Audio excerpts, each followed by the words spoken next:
Mobile मध्ये पैसे नाही राहत, मोबाईल घेता कशाला?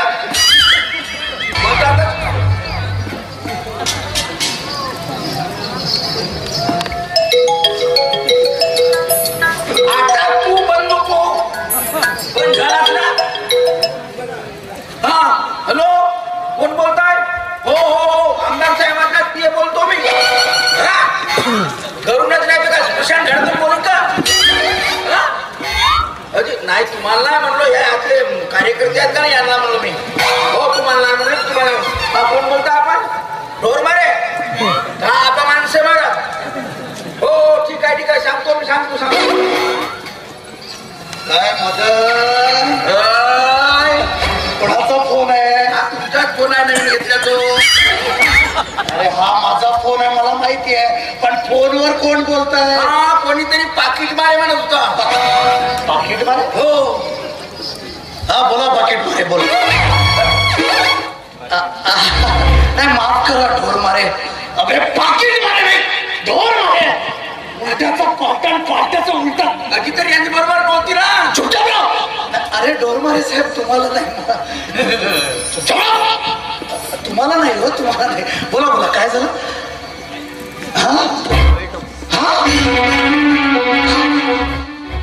काय सांगताय ढोर मारे साहेब, काय सांगताय?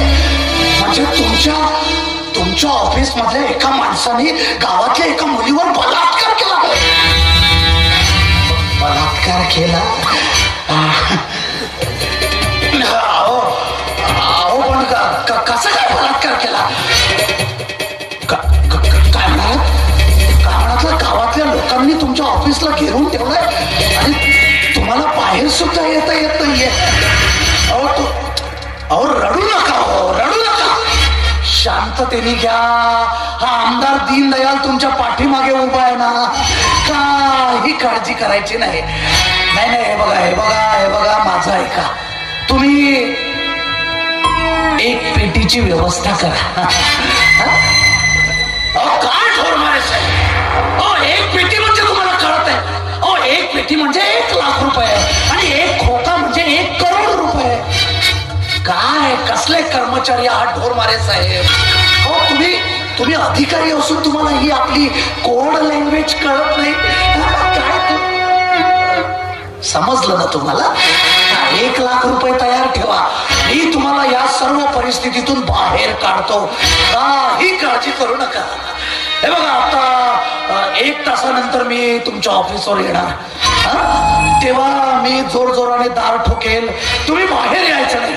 मी तुम्हाला निलंबनाची मागणी करेल, तेव्हा तुम्ही तेव्हा बाहेर यायचं आणि माझ्या पायात पडून रडायचं. मी तुमच्या निलंबनासाठी जोरजोराने नारे देणार, पण तुम्ही फक्त रडत राहायचं. माझ्या विरुद्ध च शब्द काढायचा नाही. अहो निलंबन होणार नाही, फक्त नाटक करायचंय आपल्याला. काय ढोर मारे साहेब. आणि एक गोष्ट काय म्हणाला? अहो डॉक्टरांचं तुम्ही कशाला मनावर घेताय? अरे आपलं हॉस्पिटल आहे ना. नाही नाही नाही नाही, सरकारी इस्पितळात जायचं नाही. मी ही केस जाऊ देणार नाही. माझ्यावर विश्वास आहे ना तुमचा? चला फोन ठेवा, मी 1 तासात तिकडे येतो. ठीक आहे, पण बलात्कार वगैरे तुम्ही फोन ठेवा, आपल्या निर्वाचन क्षेत्रात बलात्कार झाल्याची नोंद करीत होतो. हळू आवाजात बोल, हळू आवाजात, कोणी ऐकलं म्हणजे बलात्कार झाला ना.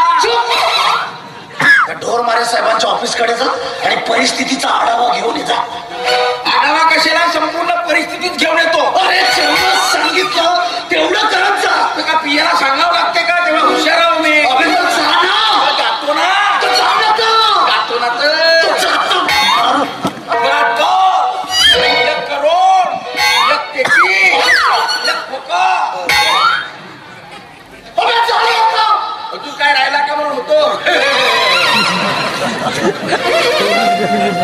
आणि सगळी माणसं या आमदाराच्याच नशिबात आली आहे. ढोरमारे साहेब,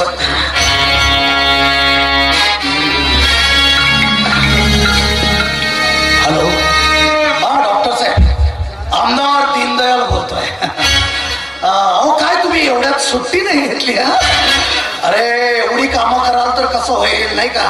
तुम्ही एक काम करा, एक 4-5 दिवसांसाठी सुट्टी घ्या आणि आपल्या फॅमिलीला घेऊन जरा फिरून या. का, कशासाठी, का बरं, हे प्रश्न मला विचारायचे नाही. जेवढं सांगितलं ना तेवढं करा. सुट्टी घ्या आणि फिरून या. कोण ठेवा मलाच प्रश्न विचारतात, आमदार मी आहे की हे पुन्हा. चला ढोरमारे साहेबांच्या ऑफिसकडे जाण्याची तयारी केली.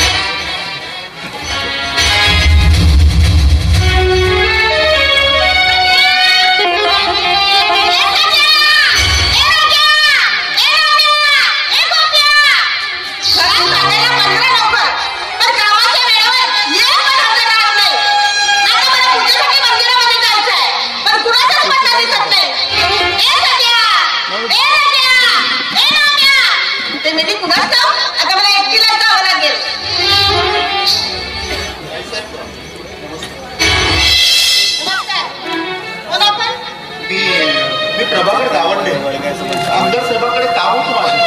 ते सांगायची काहीच गरज नाही, कारण इथे येणारा प्रत्येक माणूस हा कामासाठीच येत असतो. हो पण बाईसाहेब आमदार साहेब आहेत ना घरी? हो आहेत ना, पण कामात आहेत. तुम्ही असं करा, नंतर या नाहीतर बाहेरच थांबा. नाही, त्यांचं काम आटकेपर्यंत जर मी इथं बसून राहिलो तर चालेल ना बाईसाहेब? सांगितलं ना बाहेर थांबा म्हणून. ऐकायलाच नाही का? कुठून येतात भिकारी कुठले? तुम्हाला काय आमच्याच जातीचा? निघा आता. अरे ये प्रभाकर, ये. नमस्कार. ये ना, ये बैस. हो, त्याच्याशी नंतर बोला. आधी माझं ऐका. मला पूजेसाठी मंदिरामध्ये जायचं आहे. तेव्हा तुमचा तो ड्रायव्हर आहे ना, त्याला गाडी काढायला सांगा. मला उशीर होतोय. हो सांगतो. कितीदा सांगितलं तुम्हाला? नाही, तुम्हाला कितीदा सांगितलं कसं बाहेरच्या लोकांसमोर मोठ्याने बोलू नका म्हणून? तुम्हाला ऐकायलाच नाही ना. तुम्ही आवाज या, मग सांगते तुम्हाला. अरे पण आवाज होतो. तुला सुद्धा बायको आहेच प्रभाकर. तुला माहिती आहे माणूस बाहेर किती ओरडला तरी खरं ते जाऊ दे. तू कशासाठी आलास ते सांग. आमदार साहेब आम्हाला तुमच्याशी का कुठल्या तरी बँकेतून कर्ज काढून पाहिजे हो ना? नाही आमदार साहेब, मी तुमच्याशी ज्या विषयावर चर्चा करायला आलो त्या विषयावर मला कळलं. अरे किंतु परंतु करण्याची गरज नाहीये. शेवटी मी तुमच्या निर्वाचन क्षेत्राचा आमदार आहे आणि माझ्या निर्वाचन क्षेत्रातील माणसांचे दुःख हेरले पाहिजे नाही का? काय दुःख आहे तुला सांग. आमदार साहेब, मी ज्या विषयावर तुमच्याशी चर्चा करायला आलो त्या विषयावर तुमच्याशी चर्चा करण्याची माझी योग्यता नाहीये. योग्यता, परिस्थिती, योग्यता, काय बोलतोयस काय तू? स्पष्ट बोल. त्याचं काय आमदार साहेब, तुमचा मुलगा राहुल आणि माझी बहीण वसुधा एकाच कॉलेजमध्ये शिकतात आणि त्यांचं एकमेकावर प्रेम आहे. अरे प्रभाकर, ही कलियुगातली तरुण मंडळी आहे. प्रेम करणं आजकाल फॅशन होऊन बसलाय बघ.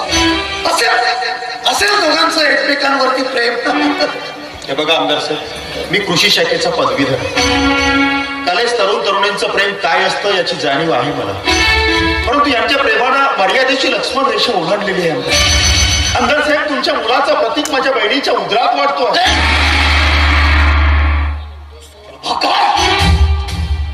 काय बोलतोय? आणि तसंही माझ्या मुलाचं प्रतीक जर तुझ्या बहिणीच्या पोटात वाढत असेल तर त्याच्यामध्ये माझ्या मुलाचा दोष आहे हे त्याच्यावरून, तुझ्या बहिणीचा दोष नसेल हे त्याच्यावरून. आमदार साहेब, तिचाही कदाचित दोष असेल, पण या गोष्टीला नाईलाज आहे. कसला नाईलाज? म्हणून या ऐश्वर्य संपन्न आमदारानं आपल्या मुलाची पत्नी म्हणून आणि माझी सून म्हणून तिचा स्वीकार करायचा. श्रीमंताच्या माणसांना खूप छंद असतात प्रभाकर, आणि त्यातलाच हा एक छंद असेल. हे बघ तुला सुद्धा हे कळायला पाहिजे की तू कुठे आहेस आणि आम्ही कुठे आहोत. त्या कावड्यांच्या रांगेत हा राजहंस शोभून दिसत नाही, किंवा आमच्यासारख्या राजहंसांच्या रांगेत तुझ्यासारखा कावळा शोभून दिसत नाही. साहेब आम्ही गरीब आहोत, आमची परिस्थिती गरीब आहे, आम्ही तुमच्या रांगेत नाही सोबत दिसत. पण माझ्यासारख्या एका गरीब माणसाच्या मुलीवर त्याच्या बहिणीवर प्रेम करताना तुमच्यासारख्या एका श्रीमंत माणसाच्या मुलानं थोडा तरी विचार करायला पाहिजे होता. म्हणून आमदार साहेब तुमच्या पुढे भीक मागतो. एका स्वाभिमानी शेतकऱ्याच्या इज्जतीचा आणि एका निरागस मुलीच्या जीवनाचा प्रश्न आहे. स्वतःच्या इज्जतीची एवढी काळजी असेल ना तर मग एक काम कर, तुझ्या बहिणीला घेऊन कुठेतरी दूर निघून जा. हे वाटेल तेवढा पैसा तुझ्या पायात फेकायला तयार आहे. आणि हो, तिकडे गेल्यानंतर तिचा गर्भपात करून टाक. लोकांना सांग की 4-5 दिवस बाहेर फिरायला गेलो होतो. बोल तुला किती पैसे पाहिजे. आमदार साहेब या ठिकाणी मी पैशासाठी आलेलो नाहीये. या बहिणीचं माझ्या मुलाबरोबर लग्न होऊ शकत नाही ही गोष्ट सुद्धा तेवढीच सत्य आहे. आमदार साहेब तुमच्या जवळ आमदार साहेब नकार देऊ नको. आताच्या आता इथून चालता हो, नाही तर धक्के मारून इथून चालता हो. आणि एक गोष्ट आपल्या डोक्यात टाकून घे की माझा मुलगा तुझ्या बहिणीशी लग्न अजिबात करू शकत नाही, अजिबात नाही. पण पप्पा मी लग्न करायला तयार आहे. भानावर आहेस का? होय, मी भानावर असलं बोलतोय. म्हणजे या भिकारचोट माणसाच्या बहिणी बरोबर तू लग्न करणार आहे? हो, भिकारच्या माणसाच्या बहिणीसोबतच मी लग्न करणार आहे आणि हा माझा अंतिम निर्णय आहे. आणि यानंतर प्रभाकरशी बोलताना सांभाळून बोलायचं, कारण हे तुमचे होणाऱ्या सुनेचे भाऊ आहे. पप्पा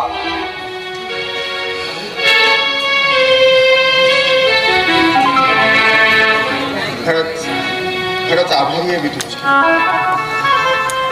आज समाधान वाटलं की शब्दाला जगणारे तुमच्यासारखे श्रीमंत लोक जिवंत आहेत अजून. तुम्ही काळजी करू नका, मी उद्यालाच येतो. वसुधाची आणि माझ्या लग्नाची तारीख पक्की करायची आणि लग्नाची तयारी बरं. आमदार साहेब नमस्कार. राहुल तू हे काय करतोयस तुला माहिती आहे? पप्पा मी योग्य तेच केले आणि मी लग्न करेन तर वसुधाचीच. हा माझा अंतिम निर्णय आहे.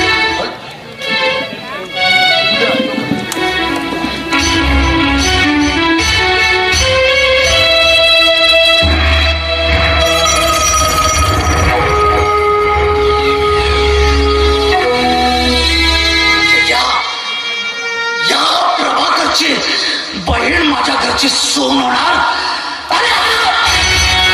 आमदार दीनदयाल म्हणतात मला, आमदार दीनदयाल. नाही प्रभाकर, तुझी बहीण या घरची सून अजिबात होणार नाही. बघ आता तुझ्या आयुष्यात कसं चक्रीवादळ निर्माण करतो. पण चला या कार्ट्याला कसं समजावून सांगू. या कार्ट्यानं नाकात 9 आणले, मस्त कसं धगधगायला लागलाय, धगधगायला. पण त्या मस्तकात पेटलेल्या आगीवर पेट्रोल होतो ना कसं आहे, त्याच्या भीती उडेल आणि कित्येक चिता पेटल्या जातील. आणि त्या चितांची जेव्हा आग भटकेल ना तेव्हा त्या जागी थोर पडून जातील अनेक निरपराध जीव. म्हणून म्हणतोय साहेब, जरा शांतपणे विचार करा, थंड डोक्यानं. पण डॉक्टर रंजन कसं शांतपणे विचार करू तेव्हा सगळेच मार्ग बंद झाले. नाही हो साहेब, हो एवढ्या लवकर हार मानू नका. कारण हरलेली बाजी जो माणूस जिंकतो तोच खरा खिलाडी असतो. आणि हरलेली बाजी सुद्धा आपण जिंकू शकतोय साहेब. तुम्हाला तर माहिती आहे की बुद्धिबळाच्या खेळातील शेवटच्या घरच्या प्याद्याला जेव्हा एक एक घर करून वरच्या घरात नेलं जातं तेव्हा त्याचा वजीर होतो. आणि हाच वजीर राजाला मात सुद्धा देतो. आता साहेब मी दारात उभं राहून सर्व काही ऐकलेलं आहे. राहुल हा जो निर्णय घेतलाय तो योग्य आहे आणि तुमच्याच हिताचा आहे असं मला वाटतं. काय बोलतो साहेब? हा निर्णय माझ्या हिताचा. आमदार साहेब तुम्हाला वाटतं ना तेवढा हा प्रभाकर दुधखोळा नाही आहे. म्हणजे अहो तुमच्या मुलाचा प्रतीक वाटतोय तो या प्रभाकरच्या बहिणीच्या म्हणजे वसुधाच्या.